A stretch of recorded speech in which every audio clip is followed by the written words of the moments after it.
Good evening and welcome to Tartan Touchdown, Scotland's conversation with the world of American football. I'm Gavin Strathern and tonight I'm joined by my co-host Dan Connor. Dan, how are you? Yeah, excellent, Gav. Looking forward to another great episode of In Conversation with tonight with a very special guest. Excellent, thanks very much, Dan. And absolutely right, it is a very special guest and really drawing on that international flavour this evening. The World Games are just days away and we're joined from Massachusetts this evening by Jack Reed. Thanks for joining us. And of course, Jack, the head coach of the GB women's flag football team, heading into both the World Games and the Euro Flag Championship in Paris coming up in September. Jack, as we always like to do with our guests, we'd like to, take a bit of time to talk about your journey in football. Yeah, my uncles, cousins, father, everybody played football.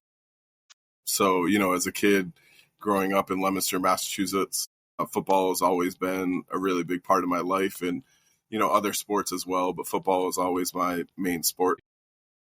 So, yeah, I grew up with football as a really important part of my life. So when I first started playing, they tried to put me on offensive line, but for my first scrimmage, there was a passing play and like the goal line situation. I ran out and I caught a touchdown pass as a right guard.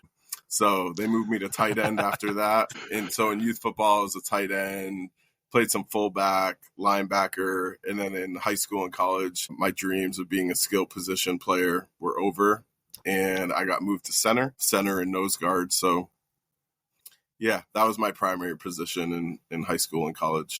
Yeah, good mixture of experience, very much across the offense in particular. I guess obviously you mentioned you're playing contact throughout your high school and your college career. My introduction to flag was really as an administrator. I managed the first U.S. national teams in 2008 that went to the World Championship in Montreal. And then later I started a youth flag football league in Leominster, Massachusetts, and started coaching from there. So my playing experience, I didn't have a whole lot of playing experience with flag football. Yeah, Jack, so you mentioned that your first kind of introduction with flag football was an administrative role with USA Football. How did that come about? Obviously, you mentioned to us off air that straight out of college, that's what you went into. So how did that all come about? Yeah, so I was studying sports business at New York University in Manhattan and was just really passionate about international football and wanting to get involved with international football. So when I graduated, I took like a 5-week trip, went to Europe for about 3 weeks, went to Japan for 2 weeks around the 2007 IFAF World Championship in Kawasaki. And out there, I met the CEO of USA Football, kind of shared my story, what I was looking to do to get involved with international football. And it was kind of right place, right time. They had just opened up a position for an international program manager. So I was hired for that position. And, for the next 6 years, kind of worked with USA Football and IFAF. So what was involved in that role with USA Football then? What did it involve? Well, the first task was to get funding from the NFL Youth Football Fund. So at that point, IFAF had never really received funding. We put together a proposal for about $2.5 million, which got funded, and that essentially funded, a lot of youth development programs around the world. I think at that time, where international football was, there wasn't really a focus on youth and youth development. And so, that's what that funding was for. And so I was responsible for lots of different funding programs, whether it was coaching clinics or, different development programs. We had the IFAF World Team program. We had equipment programs. Yeah. So that's sort of how I got involved with international football. Yes, at that time, thinking from certainly the NFL's perspective, that was the time where there was a real pivot internationally, moving from they had the NFL Europe League that they essentially ditched and then moved into the international series. But I guess from that IFAF perspective, can you tell us about the transformation that you saw in the international game over your time there? I would say that period was really a period of growth.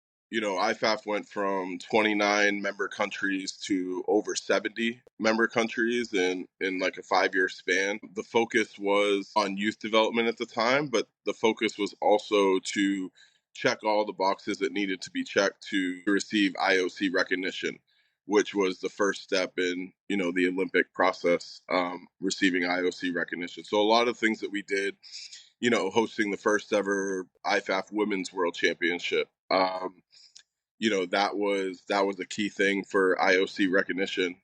So I would say over that period of time, the transition really went from being, an international federation that wasn't really well positioned in the international sports landscape to being one that met the criteria for International Olympic Committee recognition. That's fascinating.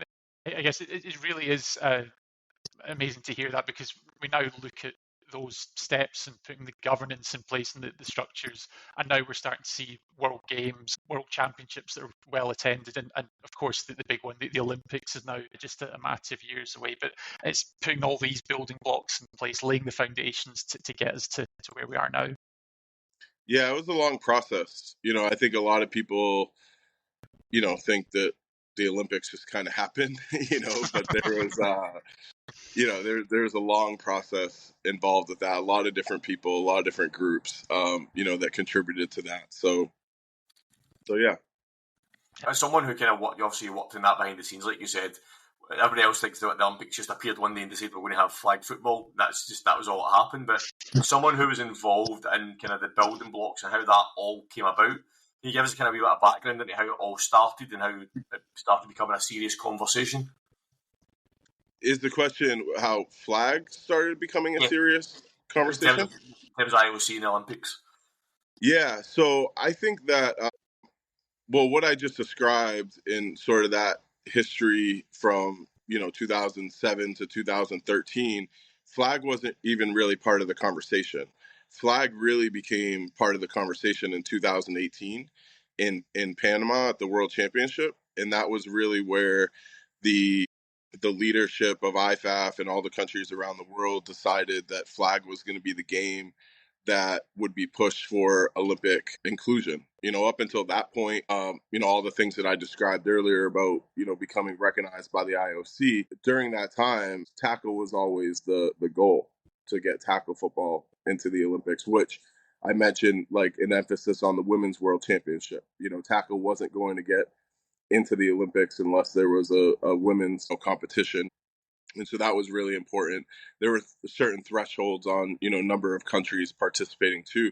But I would say that, around 2018 is really when the shift went away from tackle and the focus came on flag football. Yeah. Can you think of any, was there any kind of reasons why? Did you ever find out why that shift happened? Did you just think it was more realistic, or is there any kind of background you can give us into that? Yeah, I think that there were a few different factors. One was, that was a period of time for IFAF where they had just sort of come out of a tumultuous period, with the whole split in IFAF between 2015 and 2017. So I think that's where they really, IFAF was getting its footing underneath them, new leadership, within IFAF. And then I think just the reality of the situation, the reality of what it takes to get a sport into the Olympics, the limits on athletes, the requirements for the best players to play, was always going to be hard to get the best tackle football players in the world to play for their national teams. The tackle national team numbers are really big, 40 to 45 players. So I think it was a lot of that just coming together. And then honestly, just a recognition of the sport of flag football, and that flag football is exciting. It's competitive. It's a product that, IFAF and the member countries can sell. It really felt like, I remember being in Panama in 2018 and being with the president of IFAF at the time and other members of like the executive committee. and just kind of looking around at like the level of play on the field, and then also like the fan support, in Panama. And I remember the president of IFAF at the time saying, like, now this is something that we can sell to the world. And so, I think there were a lot of different factors for that transition, but more just like the reality that for a lot of reasons, flag would have a better chance of getting accepted into the Olympics. That's a fascinating insight. Thanks. Absolutely. I think Panama is certainly a country that we'll be coming back to over the course of the conversation. I guess we've talked so far about your time, playing the sport and then becoming an administrator, but not really making that bridge into coaching yet, Jack. So how did that first come about for you? Yeah, so I started coaching tackle before I coached flag, and I realized that I had a passion for coaching, for working with kids, and I'd coached tackle for about 4 years, and then our league, I mentioned I'd started the Leominster Flag Football League in 2014. Our league had grown. The first year we had 225 kids. By year 3, we had over 400. And we were in a situation where we kind of needed a coach in each age category. So we did it by grade. So there was like a kindergarten.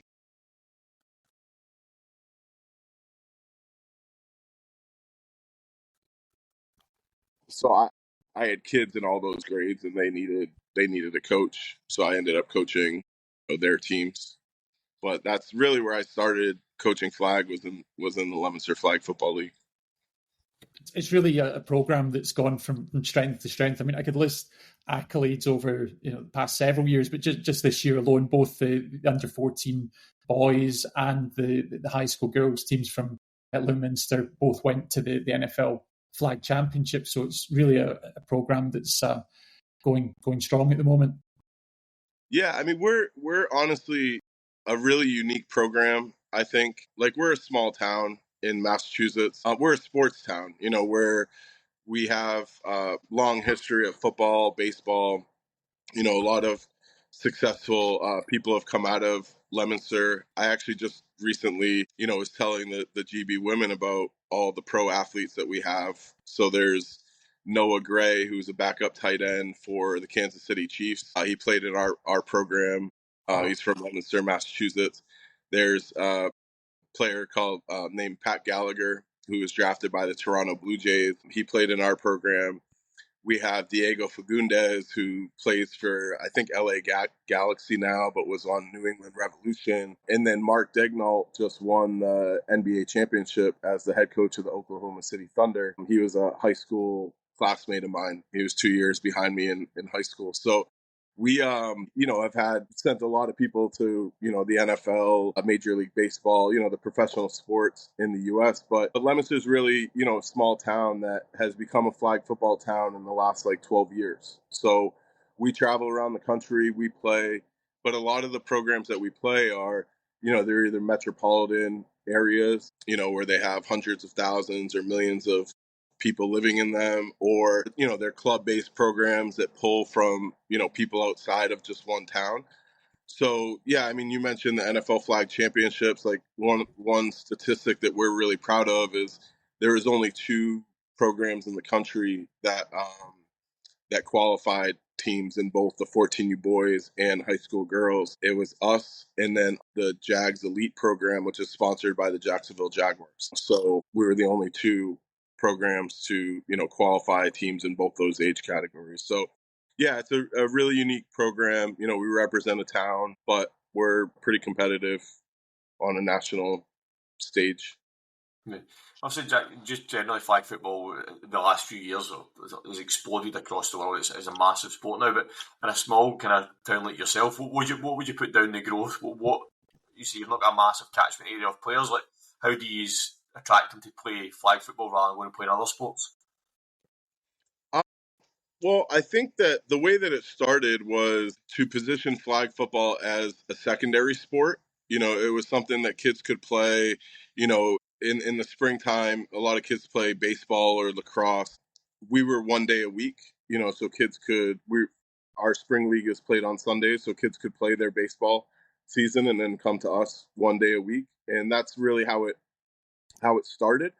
And then what we found is there were a lot of kids that were finding their sport with flag football and really, enjoying it and wanting more. And I think ultimately, we've worked really hard, to recruit kids and to eliminate barriers for kids to play, like financial reasons. But at the end of the day, the sport is fun, and kids want to do what they enjoy doing. And so, in our town, a lot of people enjoy playing flag football.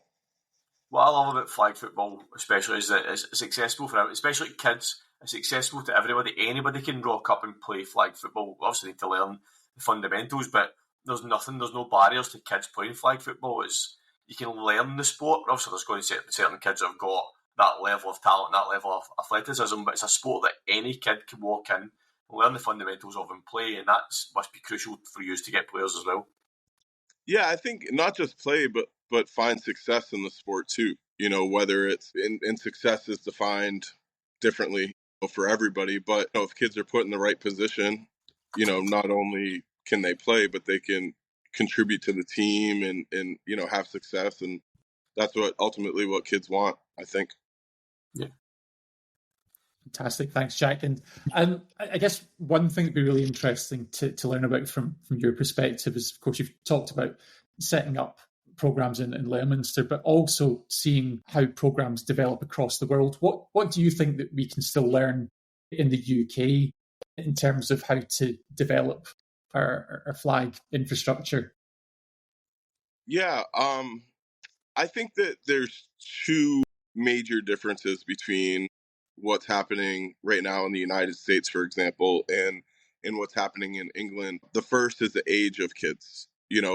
We have kids that are 6 years old traveling around the country every weekend, playing in tournaments and championships. And, I'm not sure if that's a good or a bad thing, but we start at a younger age, so it's, whether it's, the 6-year-olds or, even the 8, 9, 10-year-olds, we by the time our kids get to, the U15 or U17 level, they've played flag football for a long time, in some cases. And then I would say the second thing is just the frequency of competitions, and the accessibility of it.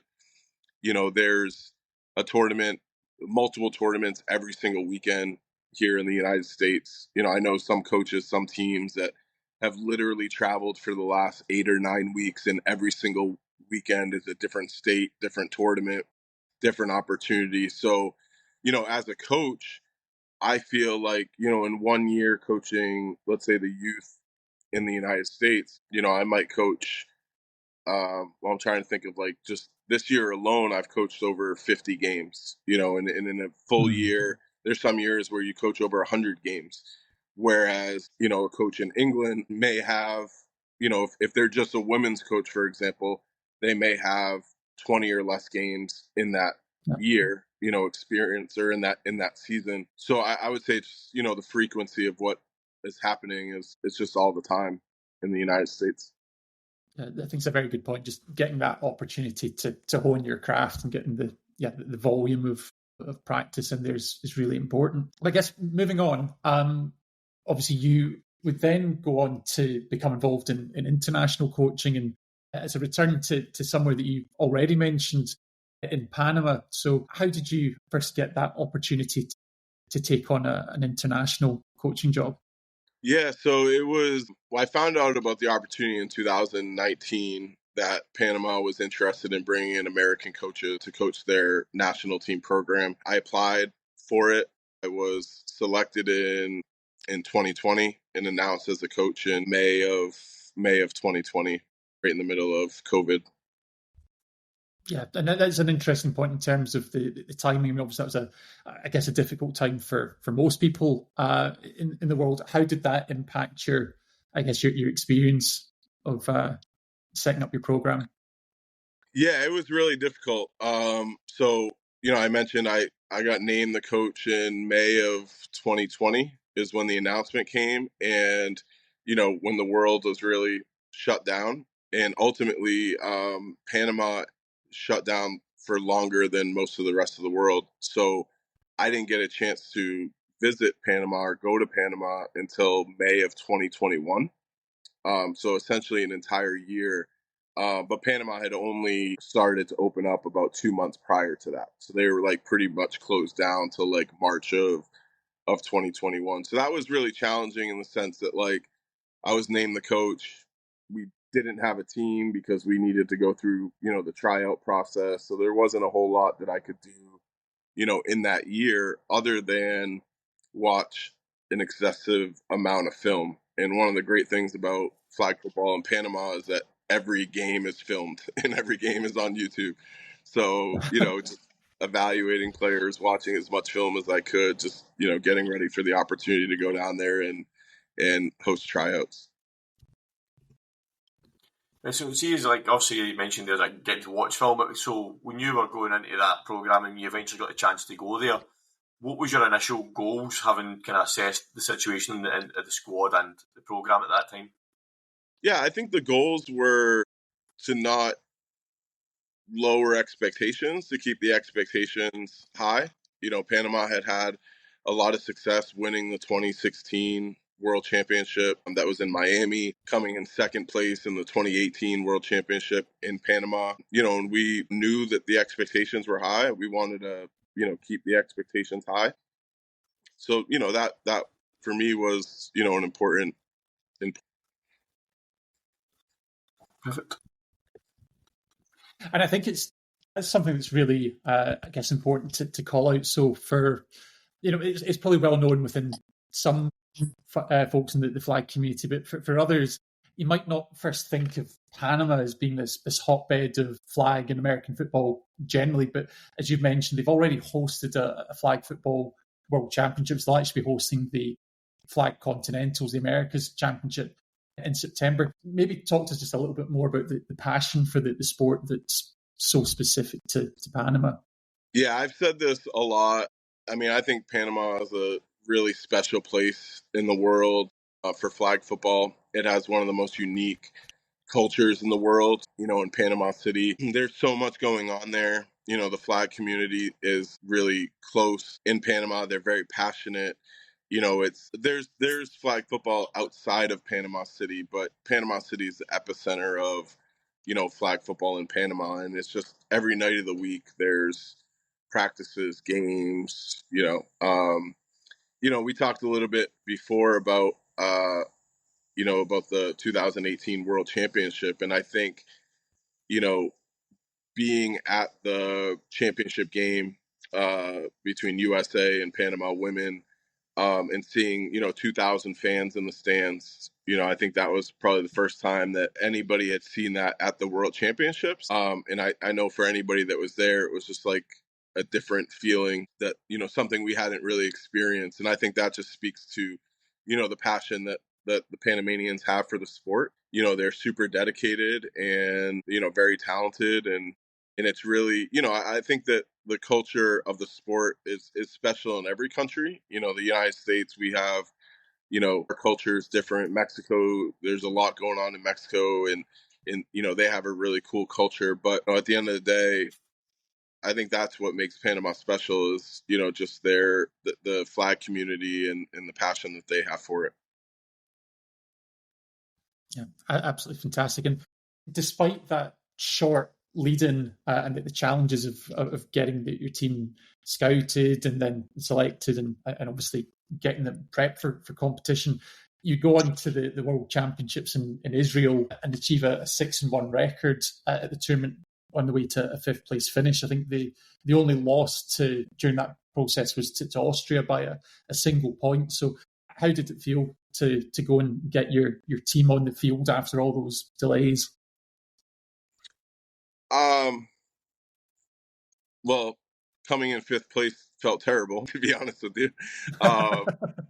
It was below our expectations, but yeah, I mean, it felt great to be on the field. I think everybody felt great. after, COVID to be back out. That World Championship was, I think it was supposed to be in Denmark, and then it got moved to Spain, and then it got moved to Israel. So it was supposed to be in August of 2021, then September, then it got pushed back to December of 2021. So it was certainly a long time coming for the international flag community, but it felt good being out there. But as you mentioned, we lost to Austria in the quarterfinals to a really good team, a veteran team. They played well, and not to take anything away from Austria, but we felt like in a lot of ways we controlled that game. I think we had a touchdown taken away on a penalty, a touchdown taken away on a bad call where we scored on fourth down. They didn't call us in. We had a drop touchdown. We just really didn't play to our ability.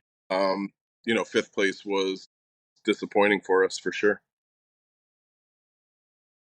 And I think definitely understandable, given that that standard the Panama program is set for itself. But one opportunity that did afford you, of course, is that fifth place finish would then take the team to the World Games in Birmingham in 2022. And actually, you had a fantastic opportunity to avenge that loss to Austria, as I think you actually faced them twice at the tournament, including in the bronze medal game. So talk to us a little bit about your experiences at the previous iteration of the World Games.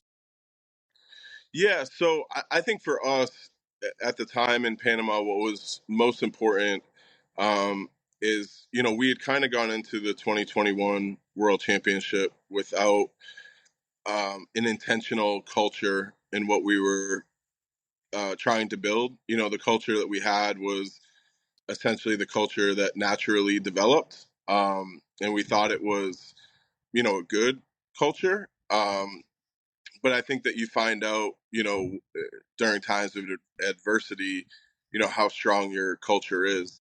And one of the big changes going into the World Games is we were really intentional about the culture that we developed and that we built leading up to the World Games. And, there was certainly a sense of, it being a historic moment, with it being the first World Games. We were focused.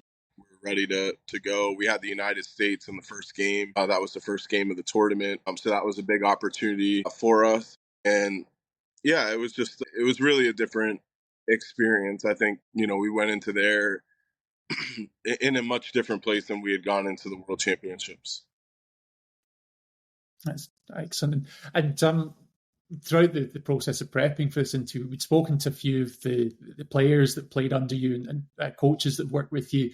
And culture is absolutely one of the themes that came out from that. So obviously you mentioned the challenge of trying to get that installed ahead of the Worlds. But what did you do? What were you able to do to really develop that over your time with the Panama team?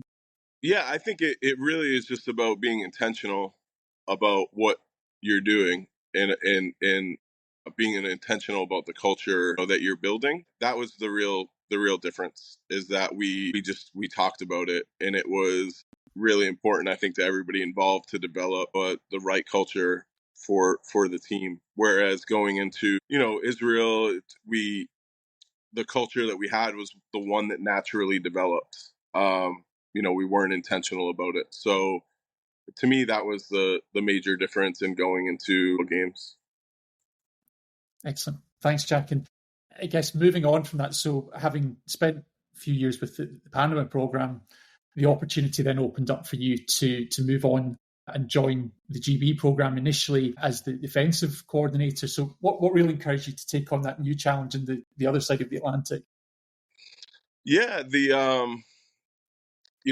my time in Panama had run out at the end of 2022, and I was contacted and told that there was a opening as an offensive coordinator for the GB women's team, and I wanted to continue coaching internationally. I really, really enjoyed it, and so I kind of jumped at that opportunity. Excellent, and a move that really kicked off with the immediate success. So you obviously would go on to the European Championships in Ireland and Limerick, top-ranked offence, which is a great accolade for Team Enemy, but especially as the the offensive coordinator, but you've gone to beat Spain in the finals and take home the first gold medal for the GB program. So it was a flying success. And what can you attribute to really helping to take the team to that next level? I think that, I really, because I kind of came in the middle of the process. I think it was March of 2023, so the team had already started, the process. And a couple of things that I noticed right away was the culture. There was seemed to be a really strong culture within the team. And then I also think that, the team was just really hungry. The team hadn't had the opportunity to compete internationally since 2019, where they had lost to Spain in the European Championship. Unfortunately, they weren't able to participate in 2021 World Championships in Israel, which meant that they weren't able to qualify for the World Games in Alabama. So the 2023 Euros was the first time that they were able to get on the field, in an official IFAF competition since the 2019 European Championship. And the team was just laser focused on, on that opportunity, but then also winning the European Championship. Excellent. And moving now forward a bit towards the present day, so we're 2 years later on. Since that time, of course, we've had the World Championships where the team finished 7th. You're now in the head coach's seat. So tell us a little bit about how the team and even the program as a whole has evolved in the time that's passed.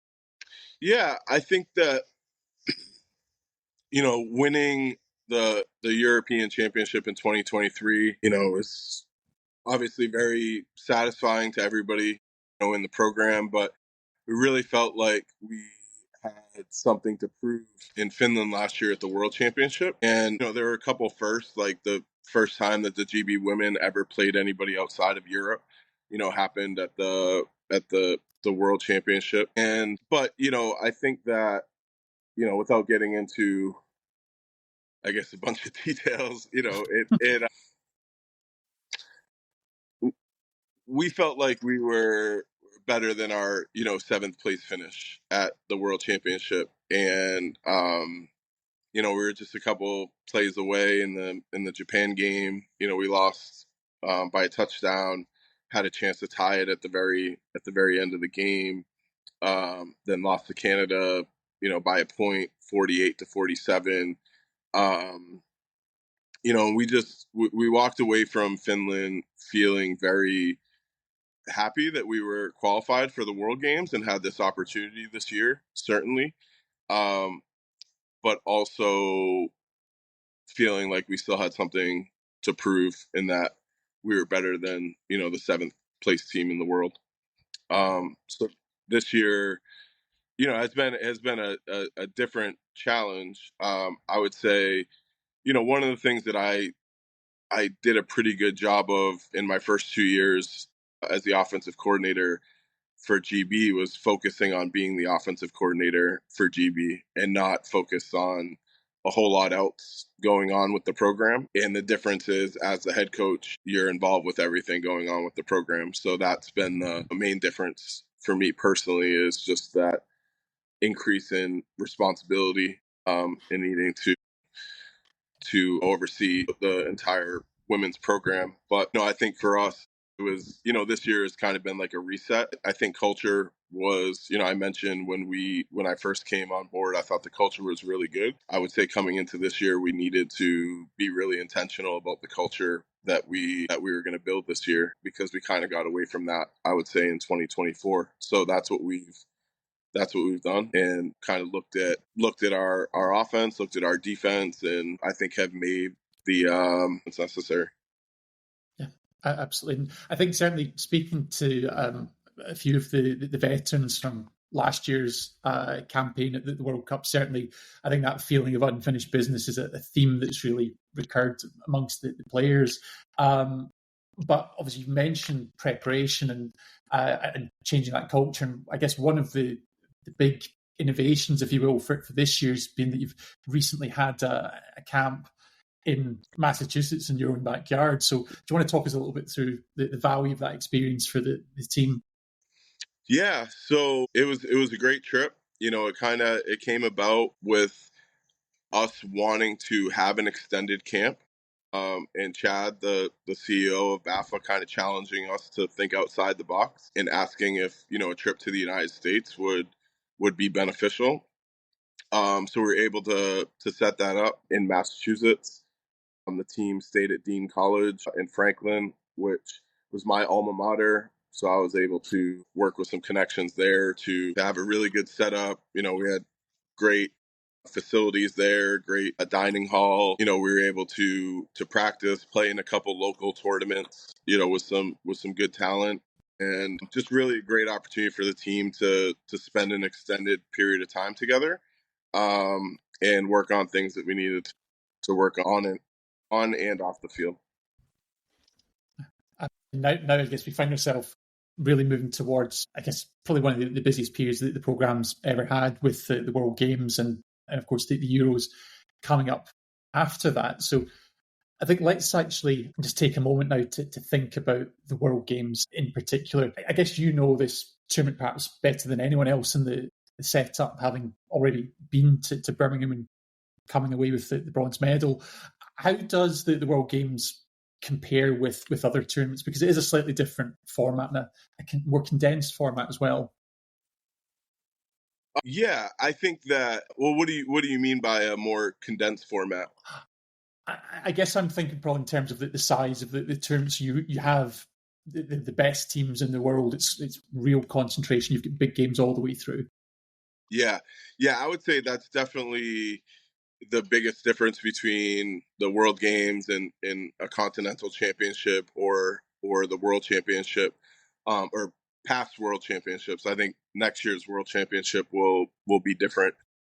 Yes. But just the quality of every team that's there. Every team has earned the right to be there, and every game is against one of the top teams in the world. So there's no, I would say the gap between all the teams is much closer. So, there's that. But I think that the format is actually, it's really good where it's spread out over 4 days.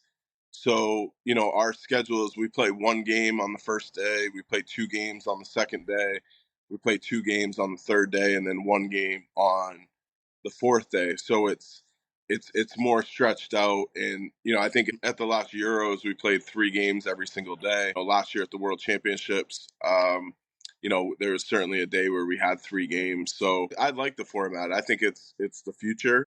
When you look at the Olympics, we're not going to be playing multiple games in a day during the Olympics. We're probably going to be playing 1 game in a day. So I think from that aspect, it's really different than what past IFAF competitions have looked like from a schedule standpoint. But I would say that the competition is, that's the biggest difference between the World Games and everything else. Just going back to something, Jack, obviously Gav mentioned your training camp in Boston you've done in preparation for the World Games. A few weeks ago, the squad was announced for the tournament. There's a couple of players in there that are kind of new to the actual squad. They've obviously been around the programme. People like Jess and Djokovic, for example. Like, what kind of freshness do they bring to your squad that you maybe wouldn't have had before without them?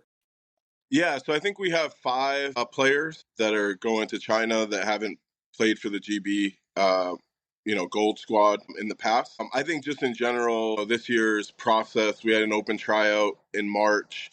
We made our selections at the end of our May camp. So we had open tryouts in March. We had a camp in April.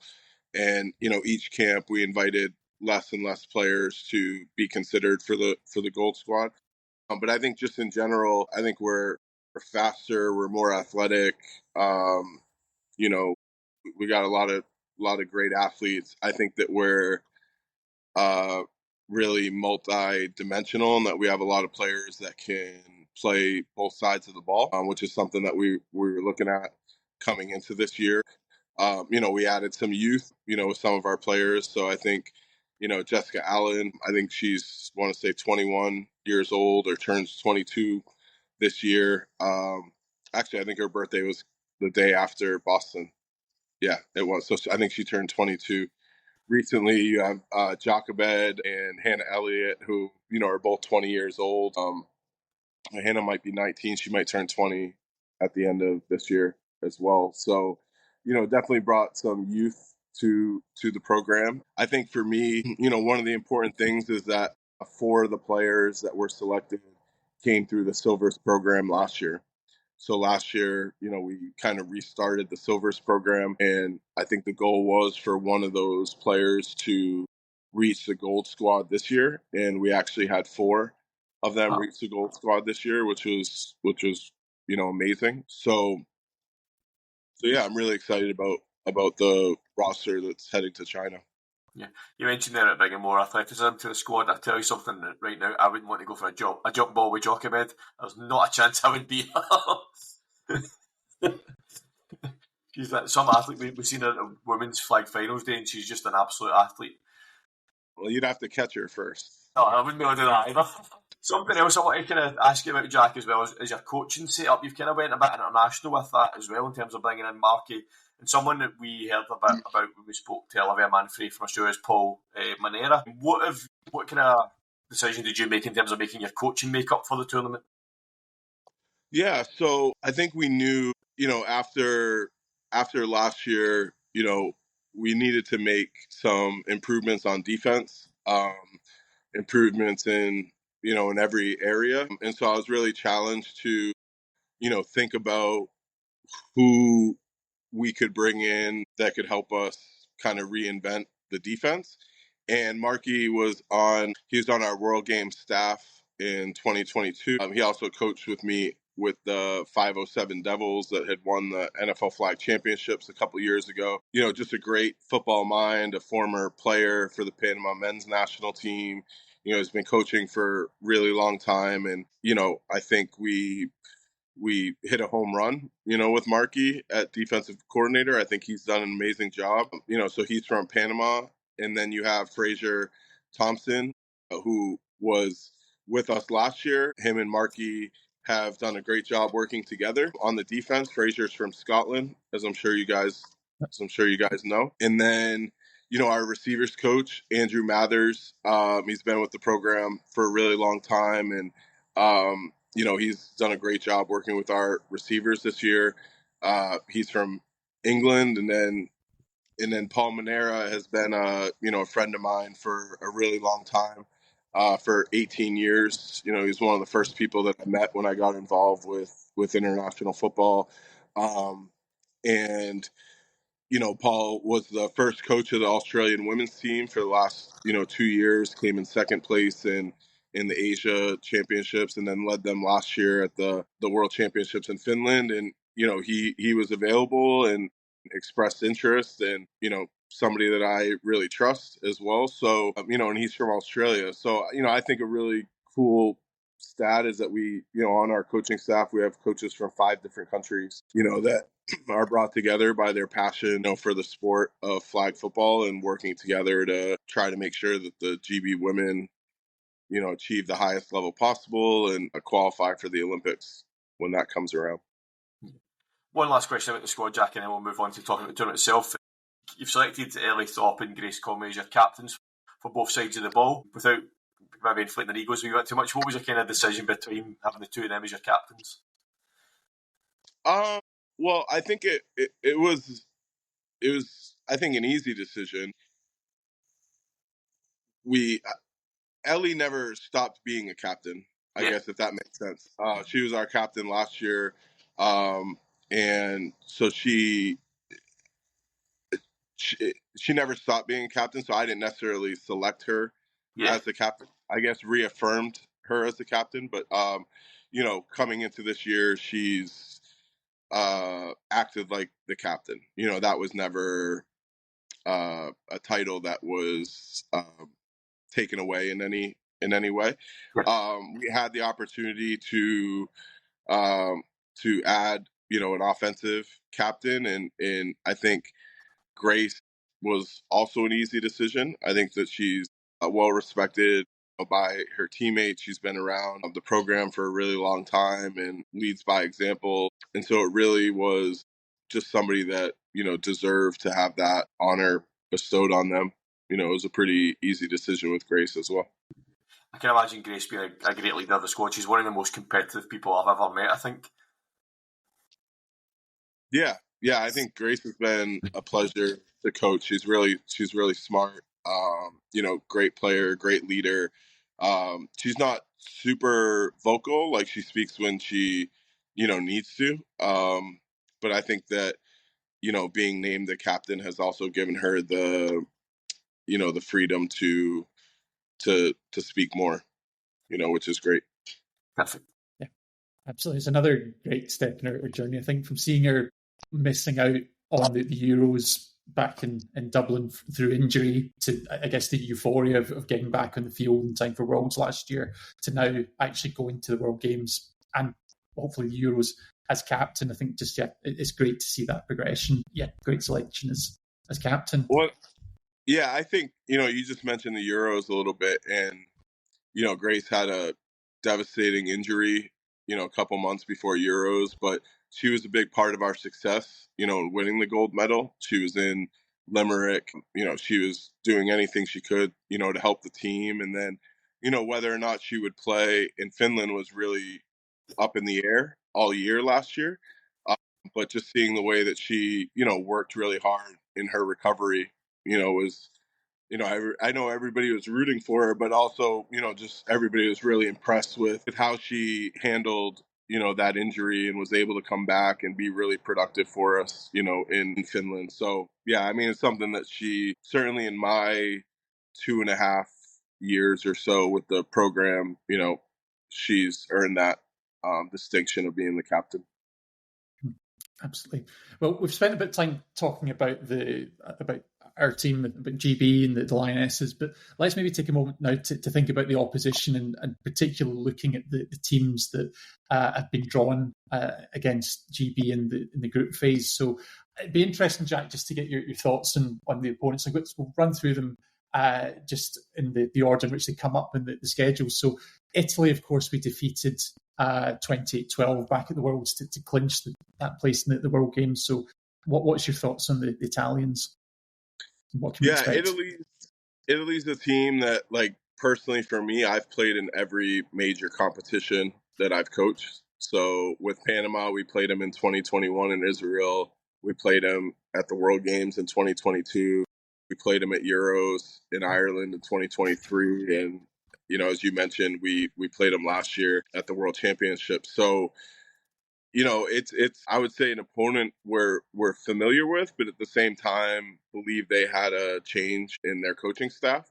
So, that kind of throws a wrinkle into planning for them. But we expect a tough team, that's solid on offense and defense, and we're gonna have to make some plays in order to win the game, I would say. Perfect. And next up, then, we've got the Japanese, who unfortunately ended the GB team's campaign at the Worlds and at the quarterfinals. As you mentioned a little bit already, that was a 40-30 shootout that went right down to the final play. And I guess with the Japanese, one of the things that caught everyone's eye, and certainly ours, was that offense, as an offensive guru, you probably got to recognise the scheming that has gone into their program. Yeah, I think Japan in general, not just the women, but the men's program, the youth programs. I mean, when we look back on flag football years from now, people are going to see the influence that Japan has had on this game. I think you're seeing it, everywhere. Countries are stealing their plays. We have some of their plays in our playbook, so, I think they've been really creative. They put a lot of work into, creating a system that works for them. They have a really talented quarterback who's, one of the best young quarterbacks in the game. I think she's only maybe 20 years old or 21, around there. She's playing at college in the United States. And yeah, I mean, they're a great team. Another team that is completely changed their coaching staff from last year. We don't expect their schemes to change, but certainly maybe some of their tendencies, with different coaches calling the plays. But yeah, I mean, we feel that, we should have won that game, that we could have won that game. maybe the better team. And, not taking anything away from Japan. Japan earned it. They won the game. But yeah, we're looking forward to that rematch in China. Yeah, absolutely. I think that's going to be a really exciting one to watch. And then, of course, the group phase finishes off with an opponent that GB has never faced before. As you mentioned, it's only very recently that they played opposition outside of Europe. But it is a team that certainly they're not hard to find. They're the reigning World Games champions in Mexico. What are your thoughts on that battle? Yeah, in Mexico, right now they're one of the top 2 flag football playing countries in the world, them in the United States. And I think one of our goals in China this year is to disrupt the, order of women's flag football right now in the world. And I think that, for the last 5 years, it's been the U.S. and Mexico. Mexico won the last World Games in 2022. The U.S., I think, has got them at the Americas and then again at the World Championship last year. And, we feel like, our best 12 in Great Britain can compete with anybody in the world. And I think we proved that in Finland last year in really competitive games against Japan, who, won the bronze medal, and, Canada, which has historically been, one of the best women's flag programs in the world. But, we can really accomplish that by beating Mexico. So it's going to be a challenge. Mexico presents a lot of challenges on offense and defense. And yeah, but we're looking forward to the opportunity to play them in the group stage. Yeah, absolutely. I think that's one of the beauties of this World Games tournament is that not only is it the best teams in the world, but actually, if you look back at some of the contests, obviously we've mentioned some of the games that Great Britain's had at the Worlds last year, but even looking at some of the other teams, I think about Japan playing Mexico in the semi-finals last year, Spain even, I know they've not gone to the Worlds, but they had a lead over the Americans at the Worlds as well. Most of these countries are capable on their day of beating the other. Of course, it's going to require you to play full 40 minutes plus, but I think it just shows that anything can happen. Yeah, I think that's a great point. When you look at the quarterfinals last year in Finland at the World Championships in the women's division, you had the USA beat Spain 18-14. That game could have gone either way. You had Japan beat us 40-34. We feel like that game could have gone another way. Mexico beat Canada in a game that Canada led by multiple touchdowns in the first half. Like, if you watch that game, Canada could have, should have had a different result against Mexico. And then when you look at the other quarterfinal was Italy versus Austria, I think that was like a 1 or a 2 point game. So you literally could have had, I think the US, Mexico, Japan, and Austria were the 4 winners. It very easily could have been Spain, Canada, GB, and Italy, in the Final Four last year. And that's what's really exciting right now in the sport of women's flag football, that I think any team that's in China is capable of beating any other team in China. And there's some teams that aren't going to be at the World Games that are capable of beating teams that, that are there. Like we had a 1 point victory over Panama, who finished 10th place in Finland. You had Germany, who finished in 9th place. They beat Japan in group play, I believe, in Finland. So it's there's a lot of parity right now, I think, within women's flag football, except for when you look at the gold and silver medals, have kind of been dominated by the U.S. and Mexico over the last 5 years. Our goal is to hopefully disrupt that order this year in China. And I guess one other thing I really want to ask about is that with the Olympics, of course, it does add another interesting factor in terms of raising the stakes. So, of course, there's ranking points in play as part of this tournament. So is it possible that actually getting through the quarterfinals, and that quarterfinal matchup is perhaps one of the most important of all at this tournament? I think that the quarterfinal matchup is really important at any tournament. because that means if you win the quarterfinal, you're playing for medals. At some point, you're in the semifinals. You're, either winning and going and playing for a gold medal, or you still have the opportunity to play for bronze if you slip up in the semifinals. But so I would say at any competition, the quarterfinals are really important. I'm not so much worried about the ranking points right now. I think that ranking points are important. I don't think they're going to determine Olympic qualifying.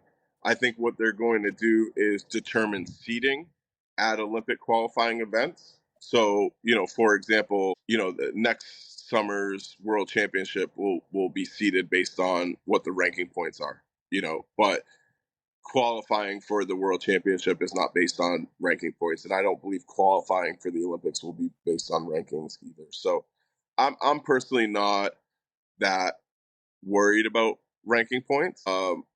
Although, I prefer telling people that we're the 5th ranked team in the world rather than we finished 7th at the World Championships. I would say right now, the ranking points feel more accurate to me, but at the end of the day, you gotta, win games on the field. You've got to just go with whatever the highest is. If it's ranking points or world qualification, you always go with the highest one. Yeah, exactly. Oh, that's it. I guess obviously we've spent a lot of time talking about the World Games. That's imminent, but there is another tournament coming up not long after. The team isn't going to have long to dwell on the World's experience, because 6 weeks later they'll go on to defend the European title in Paris. So what are the challenges and the opportunities that come with having 2 major tournaments such as this back-to-back? Yeah, I guess I'll start with the opportunities.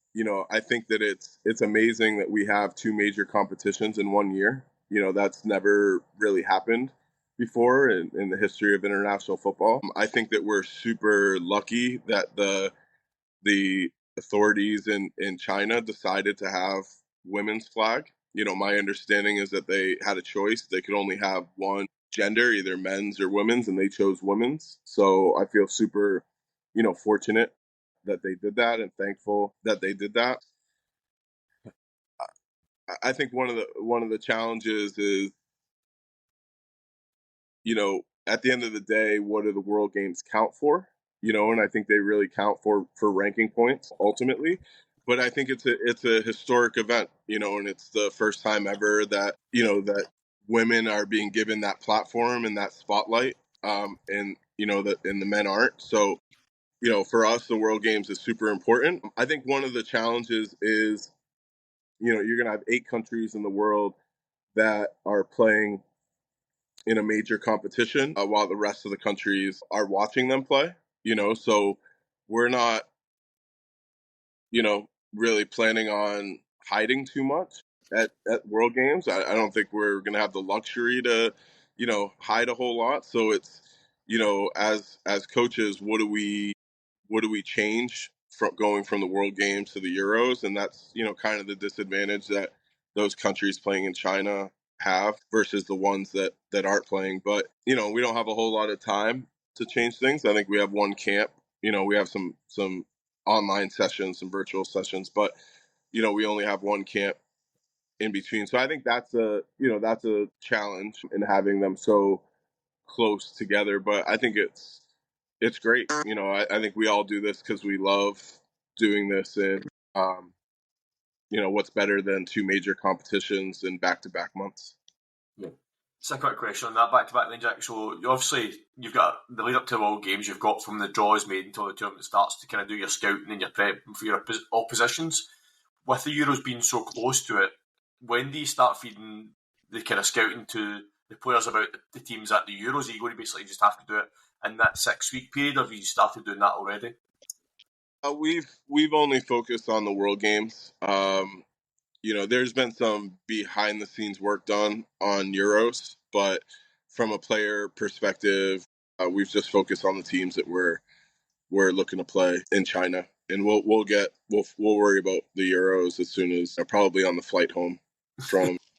It's a long flight. Just in terms of from a head coach's point of view, like that must be a big challenge for you in terms of like you have 6 weeks now to prepare for a major tournament compared to the length of time you've had to prepare for the World Games. Yeah, I think it is a challenge, but at the same time, I think playing 6 games in China is going to better prepare us for the for the Euros than, let's say, a normal August camp would, or like a normal schedule would. So I think playing in China is a great opportunity to develop as a team, and to get better, more so than just a regular camp, would. Perfect. I think that's very true. We've seen certainly some of the other European nations. I think Germany and Israel went out to play in LA against some of the top teams in the world. So they've had their shot at preparing for the Euros. But actually, this is now your opportunity to see some different looks and get that competition. The World Games a big competition in its own right, but absolutely, I don't think you could ask for better preparation for a European title defence than playing the likes of America, Mexico, Japan. Yeah, no, certainly. The only disadvantage, I mentioned it earlier, is that all the European countries will have a lot of film on Austria, Italy, and GB. Yeah. But yeah, other than that, we're happy to be in the World Games and wouldn't trade it for not being there, for sure. Hopefully that footage scares them off, Jack. Hopefully the footage scares them off when they see how good you are. Yeah, we'll see. Absolutely. Well, I guess one final point. We won't spend too long because it is still a couple of years away. But as you mentioned, of course, GB is 5th in the world, and I think we certainly would view them as the team as perfect fit for European Olympic contenders. With the Olympics on the horizon, we're obviously seeing this growth in the program. What do you think still needs to be done to make GB a true Olympic level program? I think we've made a lot of improvements this year. I think, BAFA has made it a priority to not just the women's team, but the men's team to bring in, support staff to help us, let's say fill those gaps in what a true Olympic program, would have. I think that we continue to improve our, player evaluations and our player recruitment, our talent identification.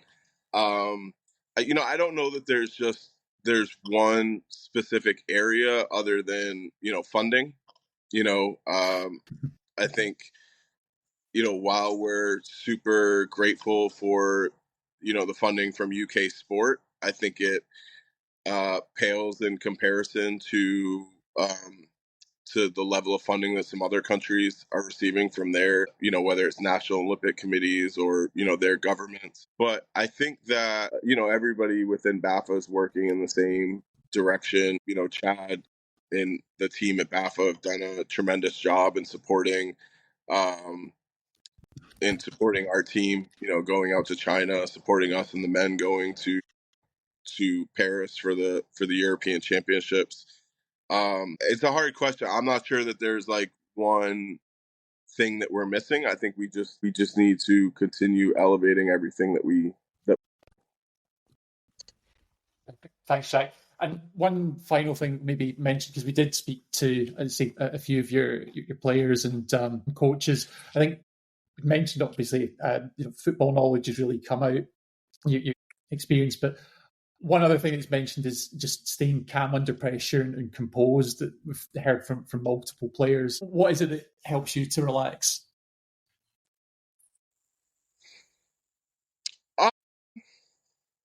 Maybe just confidence in what I'm doing and confidence in the players.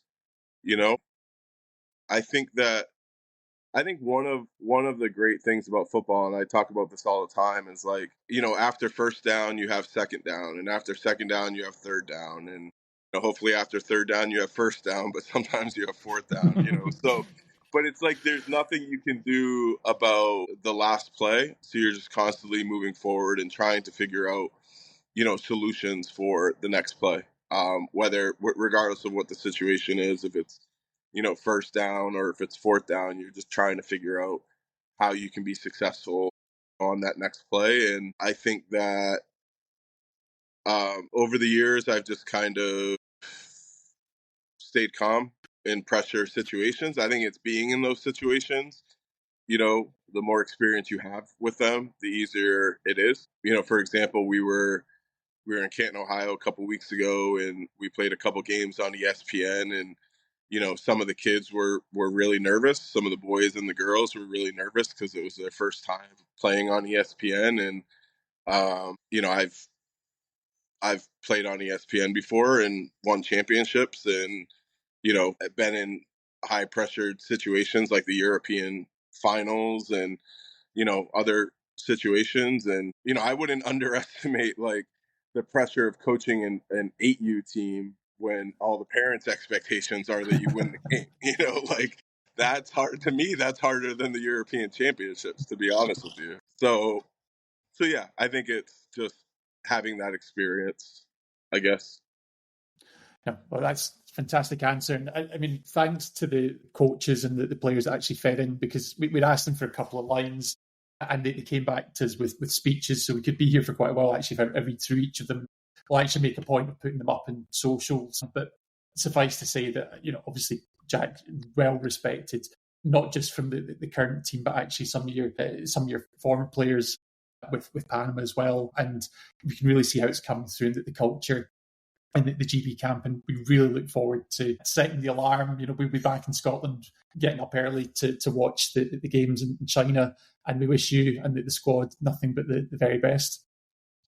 Well, I appreciate it. Thanks for the opportunity to talk with you guys today. And yeah, thanks for everything that you guys do to help promote and cover the team. It doesn't go unnoticed for sure. And yeah, we're really excited, and hopefully we give you guys some good stuff to talk about. Excellent. Thanks very much. Well, we'd love to keep talking because there's so much that we could cover off, but you actually need to go to a call with the team to prepare for camp. So we'll say thanks very much for joining this evening, Jack, and thanks to everyone for listening. Thanks again. Appreciate it. Thanks.